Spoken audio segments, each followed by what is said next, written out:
నమస్తే.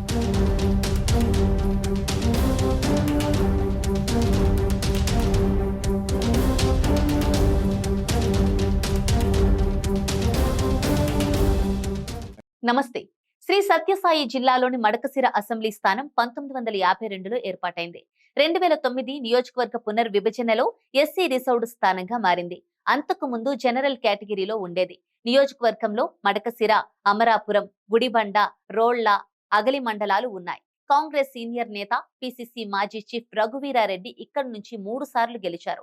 2009లో రిజర్వ్ కావడంతో కళ్యాణదుర్గం నుంచి పోటీ చేసి గెలిచారు. సుదీర్ఘకాలం మంత్రిగా పనిచేశారు. రఘువీరాకు ముందు ఇక్కడి నుంచి కాంగ్రెస్ అభ్యర్థులుగా తిమ్మారెడ్డి 2 సార్లు, ఎల్లప్ప ఎమ్మెల్యేలుగా గెలిచారు. 2009 ఎన్నికల్లో కాంగ్రెస్ అభ్యర్థిగా సుధాకర్ గెలవగా 2014 ఎన్నికల నాటికి ఇక్కడి సమీకరణల్లో మార్పులు మొదలయ్యాయి. మడకశిరి నుంచి 1962లో పోటీ చేసి గెలిచిన రుక్మిణీదేవి హిందూపూర్, సింగనమల నియోజకవర్గాల్లో కూడా పోటీ చేసి గెలిచారు. కొద్ది కాలం అంజయ్య కేబినెట్ లో కూడా పనిచేశారు. ఒకసారి గెలిచిన నర్సేగౌడ్ కొంతకాలం ఎన్టీఆర్ కేబినెట్ లో కొనసాగారు.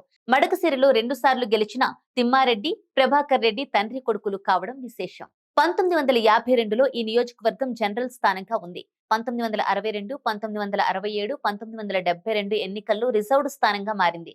1978 నుంచి 2004 వరకు మళ్లీ జనరల్ గా స్థానమైంది. 2009 నుంచి ఎస్సీ రిజర్వ్డ్ గా మారింది. సామాజిక వర్గాల వారీగా చూస్తే కురుబులు ఎక్కువగా ఉంటారు. దాదాపు సమానంగా ఎస్సీ, మాదిగ ఓటర్లు ఉన్నారు. పద్మశాలి, బోయ ఓటర్లు తర్వాత స్థానంలో ఉంటారు.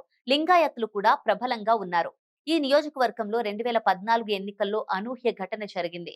ఆ ఎన్నికల్లో టీడీపీ తరపున గెలిచిన ఎస్సీ మాదిగ కులానికి చెందిన కె ఈరన్నపై అనర్హత వేటు పడింది.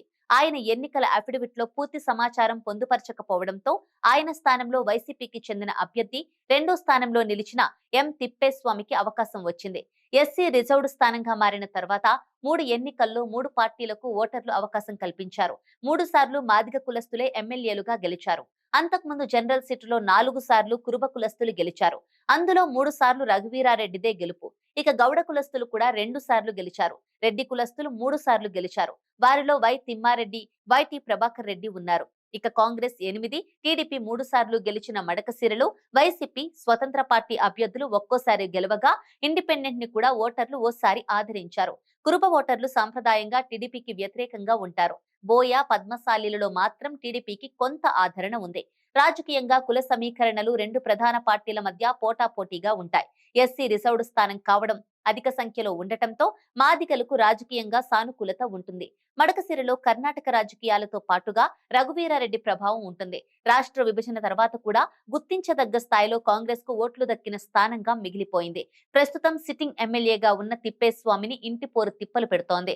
ఎమ్మెల్యే అక్రమ వసూళ్లకు పాల్పడుతున్నారని సొంత పార్టీ నేతలే బహిరంగంగా చెబుతుండటం పార్టీని అప్రతిష్ట పాలు చేస్తోంది. 2024లో మడకశిర నుంచి కొత్త అభ్యర్థిని బరిలోకి దింపేందుకు పార్టీ అధిష్టానం కసరత్తు చేస్తున్నట్లు తెలుస్తోంది. టీడీపీ తరపున ఈరన్నకే టికెట్ దక్కడం ఖాయంగా కనిపిస్తోంది. మాజీ ఎమ్మెల్సీ గుండుమల తిప్పేస్వామి అందించే సహాయ సహకారాలే టీడీపీ గెలుపోటములను డిసైడ్ చేస్తాయి. For more interesting updates, do like, share and subscribe to Volga News.